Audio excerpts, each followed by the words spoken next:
ರಾಜ್ಯ ಮತ್ತು ರಾಷ್ಟ್ರದಲ್ಲಿ ಏನೆಲ್ಲ ಬೆಳವಣಿಗೆಗಳಾಗಿದೆ ನೋಡೋಣ ರ್ಯಾಪಿಡ್ 15 ನಲ್ಲಿ. ಇಂಡಿಯಾ ಬದಲಿಗೆ ರಿಪಬ್ಲಿಕ್ ಆಫ್ ಭಾರತ ಎಂದು ಮರುನಾಮಕರಣ ಮಾಡಲು ಕೇಂದ್ರ ಸರ್ಕಾರ ಚಿಂತನೆ ನಡೆಸಿದೆ ಎನ್ನಲಾಗ್ತಿದೆ. ಈ ಬಗ್ಗೆ ಟ್ವೀಟ್ ಮಾಡಿ ಹಿಮಂತ ಬಿಸ್ವಾ ಶರ್ಮಾ ಸುಳಿವು ನೀಡಿದ್ದಾರೆ. G20 ಶೃಂಗಸಭೆಯ ಆಹ್ವಾನ ಪತ್ರದಲ್ಲಿ ಪ್ರೆಸಿಡೆಂಟ್ ಆಫ್ ಇಂಡಿಯಾ ಬದಲಿಗೆ ಪ್ರೆಸಿಡೆಂಟ್ ಆಫ್ ಭಾರತ್ ಅಂತ ಉಲ್ಲೇಖಿಸಲಾಗಿದ್ದು, ಈ ಹಿನ್ನೆಲೆಯಲ್ಲಿ ಭಾರೀ ಸಂಚಲನ ಸೃಷ್ಟಿಸಿದೆ. ವಿಶೇಷ ಅಧಿವೇಶನದಲ್ಲಿ ಹೊಸ ನಿರ್ಣಯ ತರುವ ಸಾಧ್ಯತೆ ಇದೆ ಎನ್ನಲಾಗ್ತಿದೆ. ಸೆಪ್ಟೆಂಬರ್ 18ರಿಂದ 21ರವರೆಗೂ ನಡೆಯಲಿರುವ ವಿಶೇಷ ಅಧಿವೇಶನದಲ್ಲಿ ರಿಪಬ್ಲಿಕ್ ಆಫ್ ಭಾರತ್ ಎಂದು ಮರುನಾಮಕರಣ ಬಗ್ಗೆ ಪ್ರಸ್ತಾಪ ಮಾಡಲಿದ್ದಾರೆ ಎನ್ನಲಾಗಿದೆ.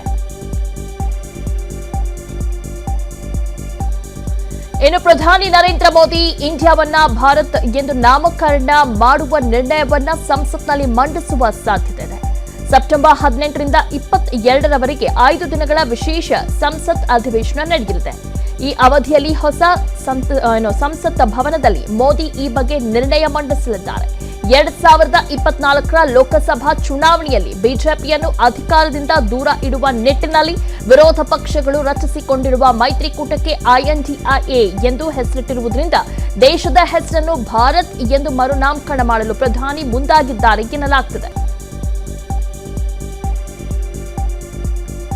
ಇಂಡಿಯಾ ಬದಲಿಗೆ ರಿಪಬ್ಲಿಕ್ ಆಫ್ ಭಾರತ್ ಎನ್ನುವ ಮಹತ್ವದ ನಿರ್ಧಾರದ ಬಗ್ಗೆ ಮೊದಲೇ ಮೋಹನ್ ಭಾಗವತ್ ಸುಳಿವು ನೀಡಿದ್ರು ಎನ್ನಲಾಗಿದೆ.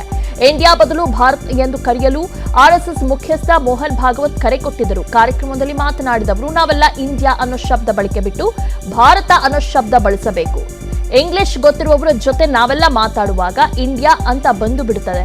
ಆದ್ರೆ ಅದರ ಅವಶ್ಯಕತೆ ಇಲ್ಲ. ನಾವು ಭಾರತ ಎಂದು ಬಳಸಿದ್ರೆ ಸಾಕು. ವಿಶೇಷ ನಾಮಕರಣಕ್ಕೆ ಭಾಷಾಂತರ ಮಾಡಬೇಕಿಲ್ಲ ಅಂತ ಮೋಹನ್ ಭಾಗವತ್ ಹೇಳಿದ್ರು.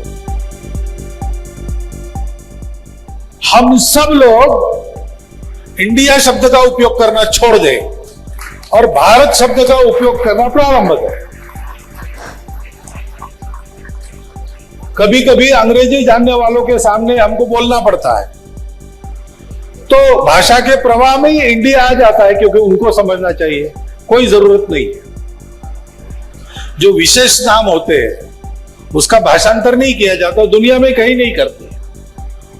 उसका नाम भारत है तो दुनिया में कहीं भी जाएगा तो वो भारत ही रहना चाहिए. हम ರಿಪಬ್ಲಿಕ್ ಆಫ್ ಭಾರತ್ ವಿಚಾರವಾಗಿ ಬಿಜೆಪಿ ಮಾಜಿ ಸಚಿವ ಸುನಿಲ್ ಕುಮಾರ್ ಪ್ರತಿಕ್ರಿಯೆ ನೀಡಿದ್ದಾರೆ. ಕೇಂದ್ರ ಸರ್ಕಾರದ ನಿರ್ಧಾರ ಸ್ವಾಗತ. ಹಿಂದೂ ರಾಷ್ಟ್ರ ಎಂದು ಹೆಮ್ಮೆಯಿಂದ ಹೇಗೆ ಹೇಳಿಕೊಳ್ಳುತ್ತೇವೋ ಅದೇ ರೀತಿ ಭಾರತ ಎಂಬುದಕ್ಕೂ ಕಿಚ್ಚಿದೆ ಎಂದಿದ್ದಾರೆ. ಭಾರತ ಎಂದು ಕರೆಯುವುದಕ್ಕೆ ನಮಗೆ ಖುಷಿಯಾಗುತ್ತದೆ. ರಿಪಬ್ಲಿಕ್ ಆಫ್ ಭಾರತ ಪದ ಬಳಕೆ ಅಗತ್ಯವಾಗಿದೆ ಎಂದಿದ್ದಾರೆ.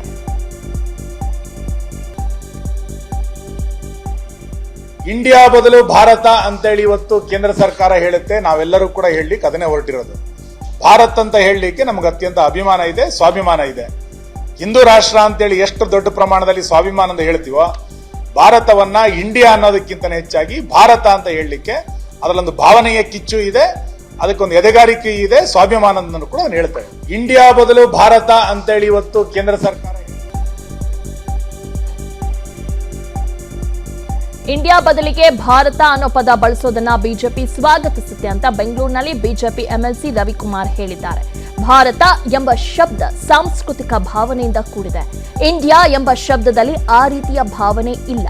ಇಂಡಿಯಾ ಎಂದು ಬ್ರಿಟಿಷರು ಕರೆಯುತ್ತಿದ್ರು, ನಮಗೆ ಭಾರತ ಎಂದು ಕರೆಯಲು ಹೆಮ್ಮೆ ಇದೆ ಎಂದಿದ್ದಾರೆ.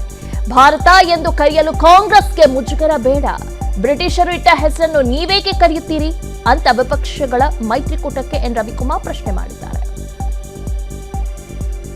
ಭಾರತ ಅಂತ ಏನ್ ಕರಿತಾ ಇದ್ದೀವಿ, ಆ ಭಾರತ ಅನ್ನುವಂಥ ಹೆಸರಿನಲ್ಲಿ ಏನು ಒಂದು ಸಾಂಸ್ಕೃತಿಕ ಶಬ್ದ ಇದೆ, ಸಾಂಸ್ಕೃತಿಕ ವೈಭವ ಇದೆ, ತಾಯಿತನ ಇದೆ. ಆದರೆ ಇಂಡಿಯಾ ಅಂತಕ್ಕಂಥ ಶಬ್ದದಲ್ಲಿ ಆ ಒಂದು ಭಾರತದ ದೇಶದ ಸೊಗಡು ಕಾಣಿಸ್ತಾ ಇಲ್ಲ. ಆ ಹಿನ್ನೆಲೆಯಲ್ಲಿ ಭಾರತ್ ಅಂತ ನಮ್ಮ ದೇಶವನ್ನ ಕರೆಯುವಂಥದ್ದನ್ನ ನಾನು ಸ್ವಾಗತ ಬಯಸ್ತಾ ಇದ್ದೇನೆ. ಭಾರತೀಯ ಜನತಾ ಪಾರ್ಟಿ ಕರ್ನಾಟಕ ಸ್ವಾಗತ ಬಯಸುತ್ತೆ. ಭಾರತ ಅಂತ ಏನ್ ಕರಿತಾ ಇದ್ದೀವಿ, ಆ ಭಾರತ ಅನ್ನುವಂಥ ಹೆಸರಿನಲ್ಲಿ ಏನು ಒಂದು ಸಾಂಸ್ಕೃತಿಕ ಶಬ್ದ ಇದೆ, ಸಾಂಸ್ಕೃತಿಕ ವೈಭವ ಇದೆ, ತಾಯಿತನ ಇದೆ. ಆದರೆ ಇಂಡಿಯಾ ಅಂತಕ್ಕಂಥ ಶಬ್ದದಲ್ಲಿ ಆ ಒಂದು ಭಾರತದ ದೇಶದ ಸೊಗಡು ಕಾಣಿಸ್ತಾ ಇಲ್ಲ. ಆ ಹಿನ್ನೆಲೆಯಲ್ಲಿ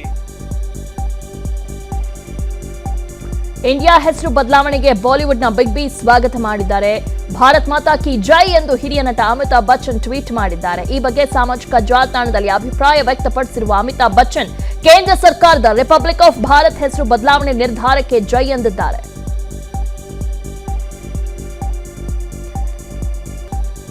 ಭಾರತದ ಮಾಜಿ ಕ್ರಿಕೆಟಿಗ ವೀರೇಂದ್ರ ಸೆಹವಾಗ್ ಐಸಿಸಿ ವಿಶ್ವಕಪ್ನಲ್ಲಿ ಆಡುವ ಟೀಂ ಇಂಡಿಯಾದ ಜರ್ಸಿಯಲ್ಲಿ ಭಾರತ್ ಎಂಬ ಹೆಸರಿನ ಜರ್ಸಿ ಬಳಸುವಂತೆ ಭಾರತ ಕ್ರಿಕೆಟ್ ನಿಯಂತ್ರಣ ಮಂಡಳಿಯನ್ನು ಒತ್ತಾಯಿಸಿದ್ದಾರೆ.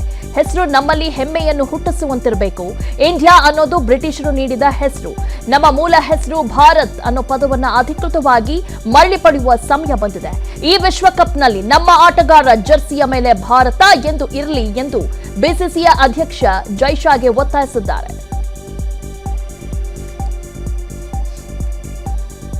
ಇಂಡಿಯಾ ಹೆಸರು ಬದಲಾವಣೆಗೆ ಸಿಎಂ ಸಿದ್ದರಾಮಯ್ಯ ಆಕ್ಷೇಪವನ್ನ ವ್ಯಕ್ತಪಡಿಸಿದ್ದಾರೆ. ರಿಪಬ್ಲಿಕ್ ಆಫ್ ಭಾರತ ಎಂಬ ಹೆಸರು ಅಗತ್ಯವಿಲ್ಲ. ಇಂಡಿಯಾ ಒಪ್ಪಿತ ಹೆಸರು ಸಂವಿಧಾನದಲ್ಲೇ ಇಂಡಿಯಾ ಎಂದೇ ಉಲ್ಲೇಖಿಸಲಾಗಿದೆ. ದೇಶಕ್ಕೆ ಮರುನಾಮಕರಣ ಮಾಡುವ ಅಗತ್ಯವಿಲ್ಲ ಎಂದಿದ್ದಾರೆ. ಇಂಡಿಯಾ ಎಂಬುದು ಎಲ್ಲರೂ ಒಪ್ಪಿರುವ ಹೆಸರಾಗಿದೆ. ಇದೇ ಸರಿ ಅಂತ ಬೆಂಗಳೂರಿನಲ್ಲಿ ಮುಖ್ಯಮಂತ್ರಿ ಸಿದ್ದರಾಮಯ್ಯ ಪ್ರತಿಕ್ರಿಯೆಯನ್ನ ನೀಡಿದ್ದಾರೆ. See, in our constitution, it is incorporated that Constitution of India. It is called as Constitution of India. India is an accepted word for our country. Making it Bharat, I don't think it is required. India ಒಕ್ಕೂಟದಿಂದ BJP ನಾಯಕರಿಗೆ ಭಯ ಬಂದಿದೆ ಅಂತ ರಾಮನಗರದಲ್ಲಿ DCM DK Shivakumar ಹೇಳಿದ್ದಾರೆ. ನೋಟಿನಲ್ಲಿ reserve bank of India ಹೆಸರಿದೆ, ಹೀಗಾಗಿ ನಮ್ಮ ಮೈತ್ರಿಕೂಟದ ಹೆಸರು ಪರ್ಫೆಕ್ಟ್ ಆಗಿದೆ ಅಂತ ಇದರಲ್ಲಿ ತಿಳಿಯುತ್ತೆ. ನಾವು ಭಾರತೀಯರೇ, ಅದರಲ್ಲಿ ಯಾವುದೇ ಅನುಮಾನವಿಲ್ಲ. ಮುಂದಿನ ದಿನಗಳಲ್ಲಿ ಜನರ ಹೆಸರನ್ನು ಬದಲಾವಣೆ ಮಾಡ್ತಾರೆ ಎಂದು ಕೇಂದ್ರ ಸರ್ಕಾರ ವಿರುದ್ಧ ಡಿಸಿಎಂ ಡಿಕೆಶಿ ವಾಗ್ದಾಳಿ ನಡೆಸಿದ್ದಾರೆ. ಭಾರತ ನಾವೇನು ಭಾರತ ಅಂತ ಹೇಳ್ತಾ ಇಲ್ಲ, ಇಂಡಿಯಾ ಅಂತ ರಿಪಬ್ಲಿಕ್ ಆಫ್ ಇಂಡಿಯಾ. ಇದು ನಮ್ಮ ನೋಟ್ ಮೇಲೆ ಏನಿದೆಯಪ್ಪ, ರಿಸರ್ವ್ ಬ್ಯಾಂಕ್ ಆಫ್ ಇಂಡಿಯಾ ಅಂತ ಇದೆ. ರಿಸರ್ವ್ ಬ್ಯಾಂಕ್ ಇಂಡಿಯಾನ ತೆಗೆದ್ಬಿಟ್ಟು ನಾವು ಇಂಡಿಯಾ ಅಂತ ನಾವು ಹೆಸರಿಟ್ರೆ ಇದನ್ನು ತಡ್ಕೊಳಕ್ಕೆ ಆಗ್ತಾ ಇಲ್ಲ ಅಂತಂದರೆ ನಾವೇನು ಮಾಡೋಣ? ನಮ್ಮ ಬಗ್ಗೆ ಎಷ್ಟು ಭಯ ಬಂದಿರಬೇಕು, ಎಷ್ಟು ಎಫೆಕ್ಟ್ ಆಗಿರಬೇಕು, ಸೋಲನ್ನು ಯಾವ ರೀತಿ ನೋಡ್ತಾ ಇರಬೇಕು, ಇದೆಲ್ಲ ಗಮನಿಸಿ. ಇಂಡಿಯಾ ಹೆಸರು ಬದಲಾವಣೆಗೆ ಈಶ್ವರ್ ಖಂಡ್ರೆ ಅಸಮಾಧಾನ ಹೊರಹಾಕಿದ್ದಾರೆ. ಈ ಹಿಂದೆ ಬಿಜೆಪಿಯ ನಾಯಕರು ಸಂವಿಧಾನ ಬದಲಾವಣೆ ಮಾಡುತ್ತೇವೆ ಎಂದು ಹೇಳಿದ್ರು, ಇದೀಗ ರಿಪಬ್ಲಿಕ್ ಆಫ್ ಭಾರತ್ ಎಂದು ಹೊರಟಿದ್ದಾರೆ ಅಂತ ವಾಗ್ದಾಳಿಯನ್ನು ನಡೆಸಿದ್ದಾರೆ. ಮೋದಿ ನೇತೃತ್ವದ ಕೇಂದ್ರ ಸರ್ಕಾರದ ಅವಧಿ ಇನ್ನು ಕೇವಲ 6 ತಿಂಗಳು ಮಾತ್ರ ಇದೆ. ಇಂಡಿಯಾ ಮೈತ್ರಿಕೂಟದಿಂದ ಭಯಭೀತರಾಗಿ ಹೆಸರು ಬದಲಾವಣೆಗೆ ಮುಂದಾಗಿದ್ದಾರೆ ಎಂದು ಕಿಡಿಕಾರಿದ್ದಾರೆ. ಅವ್ರು ಏನೇನೋ ಬದಲಾವಣೆ ಮಾಡಬೇಕು ಅಂತ ಹೇಳ್ತಾರೆ. ಸಂವಿಧಾನವನ್ನೇ ಬದಲಾವಣೆ ಮಾಡಬೇಕು ಅಂತ ಮೊದಲು ವಿಚಾರ ಮಾಡಿದ್ರು, ಈಗ ಆಲೋಚನೆ ಕೈ ಬಿಟ್ಟಿದ್ದಾರೆ. ಏನ್ ಮಾಡಿದಾರೆ ಗೊತ್ತಿಲ್ಲ. ಈಗ ಅವ್ರದ್ದು ಟೆನ್ಯೂರ್ ಇರೋದೇ ಇನ್ನೊಂದು 6 ತಿಂಗಳ ಅಲ್ವಾ? ಅವ್ರಿಗೆ ಗೊತ್ತಾಗಿದೆ ಮುಂದೆ ಅವರು ಪುನಃ ಅಧಿಕಾರಕ್ಕೆ ಬರಲ್ಲ. ಕರ್ನಾಟಕದಲ್ಲಿ ಅವ್ರ ಪರಿಸ್ಥಿತಿ ಏನಾಗಿದೆ ಅದೇ ಪರಿಸ್ಥಿತಿ ರಾಜ್ಯದಲ್ಲೂ ಆಗ್ತದೆ ಅಂತ ಹೇಳಿ ಅವರಿಗೆ ಗೊತ್ತಾಗಿದೆ. ಹೀಗಾಗಿ ಇಂಥ ಕ್ರಮಗಳನ್ನು ಮಾಡ್ತಾ ಇದ್ದಾರೆ. ಸನಾತನ ಧರ್ಮವನ್ನು ನಿರ್ಮೂಲನೆ ಮಾಡಬೇಕು ಎಂದು ಹೇಳಿಕೆ ನೀಡಿರುವ ಸಚಿವ ಉದಯನಿಧಿ ಸ್ಟಾಲಿನ್ಗೆ ಅಯೋಧ್ಯೆ ಪೀಠಾಧಿಪತಿ ಜೀವ ಬೆದರಿಕೆ ಹಾಕಿದ್ದಾರೆ. ಅಯೋಧ್ಯೆಯಲ್ಲಿ ಮಾತನಾಡಿದ ಜಗದ್ಗುರು ಪರಮಹಂಸ ಆಚಾರ್ಯ ಮಹಾರಾಜರು ಉದಯನಿಧಿ ಸ್ಟಾಲಿನ್ ತಲೆ ಕಳೆದವರಿಗೆ 10 ಕೋಟಿ ಬಹುಮಾನ ಕೊಡುತ್ತೇವೆ, 10 ಕೋಟಿ ಸಾಕಾಗದಿದ್ದರೆ ಬಹುಮಾನ ಹೆಚ್ಚಳ ಮಾಡುವುದಾಗಿ ತಿಳಿಸಿದ್ದಾರೆ. ಬಹುಮಾನ ಹೆಚ್ಚಿಸುತ್ತೇವೆ, ಆದರೆ ಸನಾತನ ಧರ್ಮಕ್ಕೆ ಅಪಮಾನ ಸಹಿಸುವುದಿಲ್ಲ. ದೇಶದಲ್ಲಿ ಅಭಿವೃದ್ಧಿ ಆಗಿದ್ರೆ ಅದು ಸನಾತನ ಧರ್ಮದಿಂದಲೇ ಆಗಿದೆ. ಉದಯನಿಧಿ ಸ್ಟಾಲಿನ್ ತಮ್ಮ ಹೇಳಿಕೆಗೆ ಜನರ ಕ್ಷಮೆ ಕೋರಬೇಕು ಅಂತ ಆಗ್ರಹಿಸಿದ್ದಾರೆ.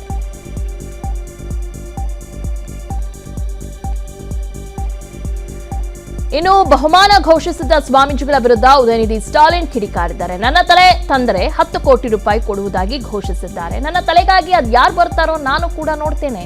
ಈ ಹಿಂದೆ ಕರುಣಾನಿಧಿ ಮೇಲೆ ಕೋಟಿ ರೂಪಾಯಿ ಘೋಷಣೆ ಮಾಡಿದ್ರು. ಕರುಣಾನಿಧಿ ಅವರಂತೆ ನಾನು ಯಾರಿಗೂ ಭಯ ಪಡುವುದಿಲ್ಲ.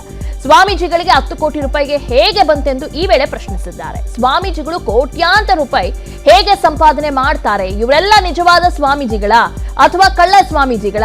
ಅಕ್ರಮವಾಗಿ ಮಾಡಿದ ಆಸ್ತಿಗೆ ಲೆಕ್ಕ ಕೊಡಬೇಕು ಅಂತ ಉದಯನಿಧಿ ಸ್ಟಾಲಿನ್ ಆಗ್ರಹಿಸಿದ್ದಾರೆ. ಜೊತೆಗೆ ಸನಾತನ ಧರ್ಮದ ನಿಯಮಗಳ ವಿರುದ್ಧ ಡಿಎಂಕೆ ಕೊನೆಯವರೆಗೂ ಹೋರಾಟ ಮಾಡುತ್ತೇವೆ ಎಂದರು. ಸದ್ಯ ಉದಯನಿಧಿ ಸ್ಟಾಲಿನ್ ನಿವಾಸಕ್ಕೆ ಬಿಗಿ ಪೊಲೀಸ್ ಭದ್ರತೆ ಒದಗಿಸಲಾಗಿದೆ. ತಮಿಳುನಾಡು ಸಚಿವ ಉದಯನಿಧಿ ಸ್ಟಾಲಿನ್ ಅವರ ಸನಾತನ ಧರ್ಮದ ಕುರಿತು ಹೇಳಿಕೆ ದೇಶದೆಲ್ಲೆಡೆ ಕೋಲಾಹಲ ಸೃಷ್ಟಿಸಿದೆ.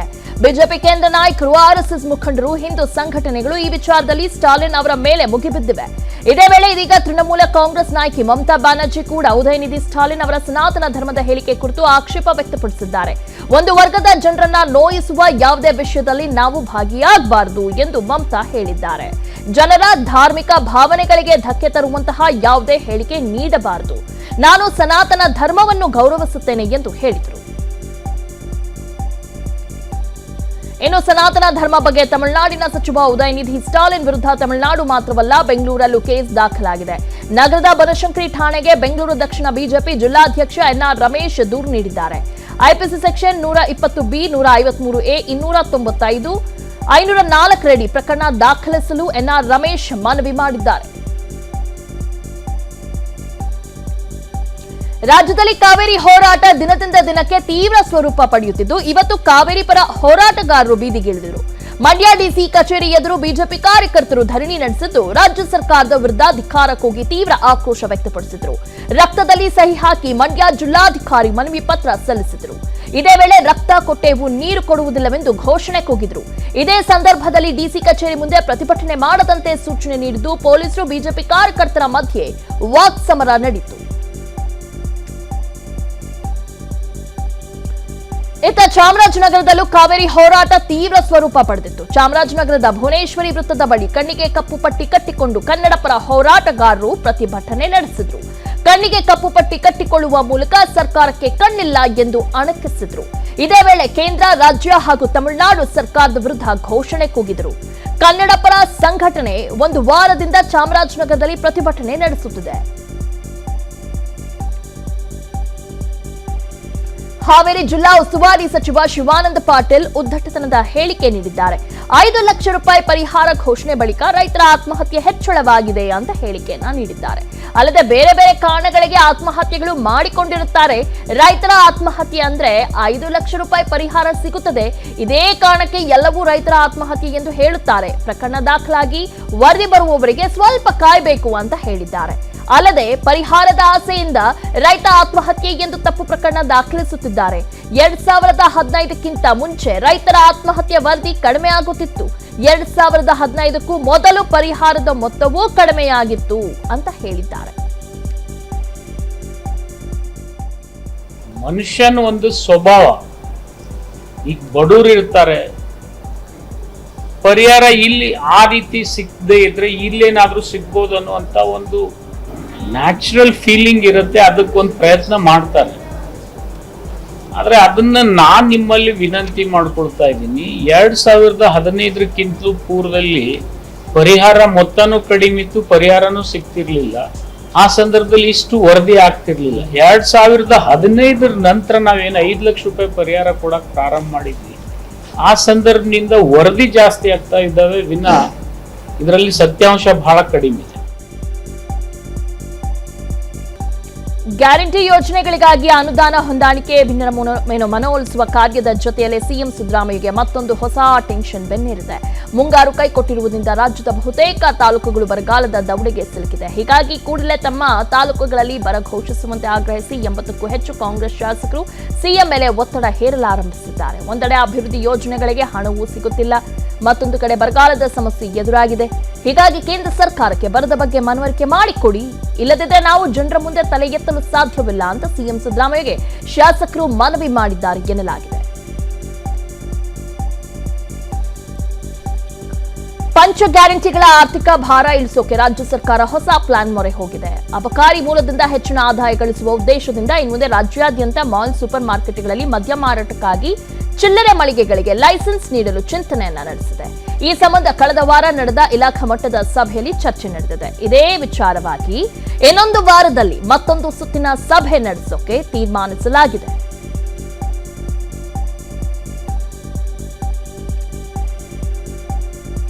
ರಾಜ್ಯದಲ್ಲಿ ಯಾವುದೇ ರೀತಿಯ ಲೋಡ್ ಶೆಡ್ಡಿಂಗ್ ಇಲ್ಲ ಅಂತ ಬೆಂಗಳೂರಿನಲ್ಲಿ ಇಂಧನ ಸಚಿವ ಕೆಜೆ ಜಾರ್ಜ್ ಸ್ಪಷ್ಟನೆ ನೀಡಿದ್ದಾರೆ. ದುರಸ್ತಿ ಕಾರ್ಯ ಹಿನ್ನೆಲೆ ವಿದ್ಯುತ್ ಪೂರೈಕೆಯಲ್ಲಿ ವ್ಯತ್ಯಯ ಆಗ್ತಿದೆ. ರಾಜ್ಯದಲ್ಲಿ ಯಾವುದೇ ಕಾರಣಕ್ಕೂ ಲೋಡ್ ಶೆಡ್ಡಿಂಗ್ ಮಾಡೋದಿಲ್ಲ ಎಂದು ಸಚಿವರು ಪ್ರತಿಕ್ರಿಯೆಯನ್ನ ನೀಡಿದ್ದಾರೆ. ರಾಜ್ಯದಲ್ಲಿ ಮಳೆಯ ಕೊರತೆಯಿಂದ ವಿದ್ಯುತ್ ಸಮಸ್ಯೆ ಎದುರಾಗಿದ್ರೂ ನಾವು ಪವರ್ ಕಟ್ ಮಾಡೋಲ್ಲ ಎಂದಿದ್ದಾರೆ.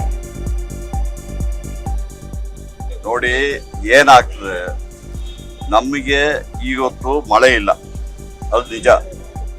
ಬೇಸಿಗೆಯಲ್ಲಿ ಎಷ್ಟು ಡಿಮ್ಯಾಂಡ್ ಇತ್ತು ಅಷ್ಟು ಡಿಮ್ಯಾಂಡ್ ಈಗಾಗಲೇ ಬಂದಿದೆ. ಅದು ಸ್ವಲ್ಪ ಅನಿರೀಕ್ಷಿತವಾಗಿ ಬಂದಿತ್ತು. ಅದರಲ್ಲಿ ಏನಾಯ್ತು ಅಂತ ಹೇಳ್ಬಿಟ್ರೆ, ನಮ್ಮ ಥರ್ಮಲ್ ಯೂನಿಟ್ಗಳನ್ನ ನಾವು ಮಳೆಗಾಲದಲ್ಲಿ ಅದನ್ನ ಸರ್ವಿಸ್ ಮಾಡ್ಲಿಕ್ಕೆ, ರಿಪೇರಿ ಮಾಡ್ಲಿಕ್ಕೆ ಬಿಡ್ತೀವಿ. ಮಳೆಗಾಲದಲ್ಲಿ ಅಷ್ಟೊಂದು ಡಿಮ್ಯಾಂಡ್ ಬರೋದಿಲ್ಲ ಅಂದ್ಬಿಟ್ಟು, ಬಟ್ ಈ ಸತಿ ಮಳೆ ಬರದೆ ಡಿಮ್ಯಾಂಡ್ ಆಗಿದೆ. ಅದಕ್ಕೆ ಒಂದು 3-4 ಡೇಸ್, 7 ಡೇಸ್ ಸ್ವಲ್ಪ ಕಷ್ಟ ಆಗಿದೆ. ಲೋಡ್ ಶೆಡ್ಡಿಂಗ್ ಇಲ್ಲ. ನೋಡಿ ಈಗ ಏನಾಗ್ತದೆ ಅಂತ ಹೇಳ್ಬಿಟ್ರೆ, ನಿಮಗೂ ಗೊತ್ತಿದೆ, ನನಗೂ ಗೊತ್ತಿದೆ.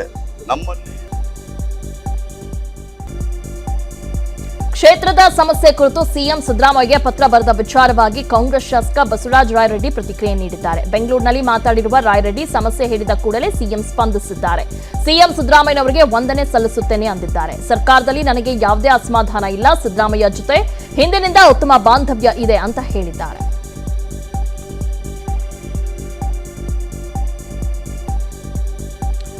ಸಂಸದ ಸ್ಥಾನ ಅಸಿಂಧು ವಿಚಾರವಾಗಿ ಆದೇಶಕ್ಕೆ ತಡೆಯಾಜ್ಞೆ ಕೋರಿ ಹೈಕೋರ್ಟ್ನಲ್ಲಿ ಪ್ರಜ್ವಲ್ ರೇವಣ್ಣ ಸಲ್ಲಿಸಿದ ಮಧ್ಯಂತರ ಅರ್ಜಿ ವಿಚಾರಣೆ ಇಂದು ನಡೆಯಿತು. ಸುಪ್ರೀಂ ಕೋರ್ಟ್ಗೆ ಮೇಲ್ಮನವಿ ಸಲ್ಲಿಸುವವರೆಗೂ ತಡೆಯಾಜ್ಞೆ ನೀಡುವಂತೆ ಪ್ರಜ್ವಲ್ ರೇವಣ್ಣ ಹೈಕೋರ್ಟ್ಗೆ ಅರ್ಜಿ ಸಲ್ಲಿಸಿದರು. ಈ ಸಂಬಂಧ ವಿಚಾರಣೆ ನಡೆಸಿದ ಹೈಕೋರ್ಟ್ ಸೆಪ್ಟೆಂಬರ್ 8ಕ್ಕೆ ವಿಚಾರಣೆ ಮುಂದೂಡಿದೆ. ಹೈಕೋರ್ಟ್ ಏಕಸದಸ್ಯ ಪೀಠದಲ್ಲಿ ವಿಚಾರಣೆ ನಡೆದಿದ್ದು ಆಕ್ಷೇಪಣೆ ಸಲ್ಲಿಸಲು ಅವಕಾಶ ನೀಡಿ ವಿಚಾರಣೆ ಮುಂದೂಡಿದೆ.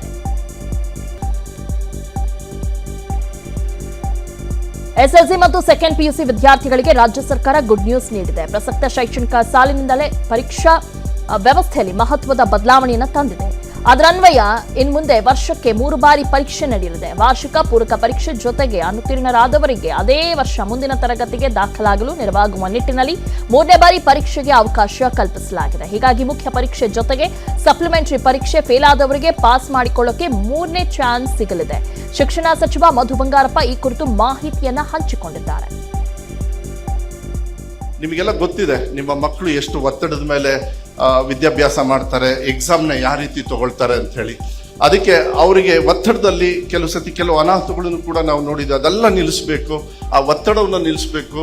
ಪೋಷಕರಿಗೂ ಕೂಡ ಒತ್ತಡ, ನಿಮಗೂ ಕೂಡ ಅದು ಒತ್ತಡ ಇರ್ತಕ್ಕಂಥದ್ದು. ಅದಕ್ಕೆ ನಾವು for the first time in the country ಹಿಸ್ಟ್ರಿಯಲ್ಲಿ PUC ಬೋರ್ಡ್ ಎಕ್ಸಾಮನ್ನು ಕೂಡ ಮತ್ತೆ SSLC ಬೋರ್ಡ್ ಎಕ್ಸಾಮು ಕೂಡ ಸರ್ ಒಂದೇ ವರ್ಷದಲ್ಲಿ 3 ಸತಿ ಎಕ್ಸಾಮಿಗೆ ಅವಕಾಶವನ್ನ ನಾವು ಕೊಡ್ತಾ ಇದ್ದೀವಿ. 3 ಸತಿ.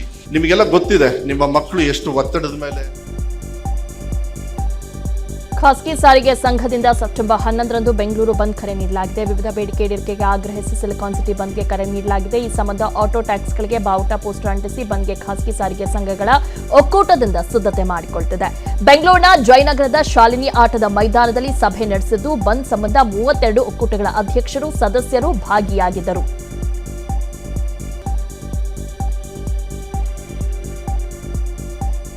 ರಾಜ್ಯದಲ್ಲಿ ಅಕ್ಕಿ ಬೆಲೆ ದುಬಾರಿಯಾಗಿದೆ. ಸೋನಾ ಮಸೂರಿ ಕೆಜಿ ಅಕ್ಕಿ 15 ರೂಪಾಯಿಗೆ ಏರಿಕೆಯಾಗಿದೆ. ರಾಜಮುಡಿ ಅಕ್ಕಿ ಕೆಜಿಗೆ 6 ರೂಪಾಯಿ, ಕುಚಲಕ್ಕಿ ಕೆಜಿಗೆ 10 ರೂಪಾಯಿ ಏರಿಕೆ ಕಂಡಿದೆ. ಇನ್ನುಳಿದಂತೆ ಅಭಿಲಾಷ ಅಕ್ಕಿ ಕೆಜಿಗೆ 20 ರೂಪಾಯಿ, ಪದ್ಮರೇಖಾ ಅಕ್ಕಿ ಕೆಜಿಗೆ 20 ರೂಪಾಯಿ ಹೆಚ್ಚಾಗಿದೆ. ಮಳೆ ಕೊರತೆಯಿಂದ ಭತ್ತದ ಇಳುವರಿ ಕುಂಠಿತವಾಗಿದ್ದು ಭತ್ತದ ದಾಸ್ತಾನು ಹೆಚ್ಚಾಗುತ್ತಿರುವುದರಿಂದ ಅಕ್ಕಿ ದರ ಏರಿಕೆಯಾಗಿದೆ. ಭತ್ತಕ್ಕೆ ಹೆಚ್ಚು ದರ ಸಿಗಬಹುದು ಎಂಬ ಕಾರಣಕ್ಕೆ ದಾಸ್ತಾನು ಹೆಚ್ಚಳವಾಗಿದ್ದು ರೈಸ್ ಮಿಲ್ಗಳಿಗೂ ಭತ್ತ ಸರಿಯಾಗಿ ಪೂರೈಕೆಯಾಗುತ್ತಿಲ್ಲ. ಹೀಗಾಗಿ ರಾಜ್ಯದಲ್ಲಿ ಅಕ್ಕಿ ಗಿರಣಿಗಳು ಬಾಗಿಲು ಮುಚ್ಚುವ ಸ್ಥಿತಿಯಲ್ಲಿವೆ. ಯಾದಗಿರಿಯಲ್ಲಿ ಓಡಾಟಕ್ಕೆ ಸೂಕ್ತವಾದ ಸೇತುವೆ ಇಲ್ಲದೆ ಜನರು ಪರದಾಡುವ ಪರಿಸ್ಥಿತಿ ಎದುರಾಗಿದೆ. ನಿರ್ಮಾಣ ಹಂತದ ಸೇತುವೆಗೆ ಏಣಿ ಇಟ್ಟು ಜನರು ಪ್ರಯಾಣಿಸುವ ಪರಿಸ್ಥಿತಿ ನಿರ್ಮಾಣವಾಗಿದೆ. ಶಹಾಪುರ ತಾಲೂಕಿನ ಮರಕಲ್ ಗ್ರಾಮದಲ್ಲಿ ಪ್ರವಾಹದಿಂದಾಗಿ ಹಳ್ಳ ದಾಟಿ ಊರಿಗೆ ತೆರಳಲು ಸಾರ್ವಜನಿಕರು ಪರದಾಡುತ್ತಿದ್ದಾರೆ. ಹಲವು ವರ್ಷಗಳಿಂದ ಹಳ್ಳಕ್ಕೆ ಅಡ್ಡಲಾಗಿ ಬ್ಯಾರೇಜ್ ನಿರ್ಮಾಣ ಕಾರ್ಯ ನಡೆಯುತ್ತಿದ್ದು ಸ್ಥಳೀಯರ ಓಡಾಟಕ್ಕೆ ಯಾವುದೇ ಪರ್ಯಾಯ ವ್ಯವಸ್ಥೆ ಮಾಡಿಲ್ಲ ಅನ್ನೋ ಆರೋಪ ಕೇಳಿಬಂದಿದೆ.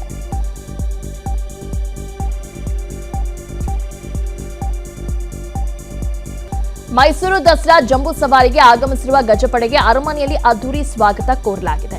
ಮೈಸೂರಿನ ಅರಣ್ಯ ಭವನದಲ್ಲಿ ಪೂಜೆ ಸಲ್ಲಿಸಿ ಗಜಪಡೆಯನ್ನ ಬೀಳ್ಕೊಡಲಾಗಿತ್ತು. ಕಾಲ್ನಡಿಗೆಯಲ್ಲೇ ಗಜಪಡೆ ಸಾಗಿ ಅರಮನೆ ಆವರಣಕ್ಕೆ ಎಂಟ್ರಿ ಕೊಟ್ಟಿತ್ತು. ಬಳಿಕ ಅರಮನೆಗೆ ಗಜಪಡೆ ಎಂಟ್ರಿ ಕೊಟ್ಟಿದ್ದು ಅರಮನೆಯಲ್ಲಿ ಭರ್ಜರಿ ಸ್ವಾಗತ ಮಾಡಲಾಯಿತು.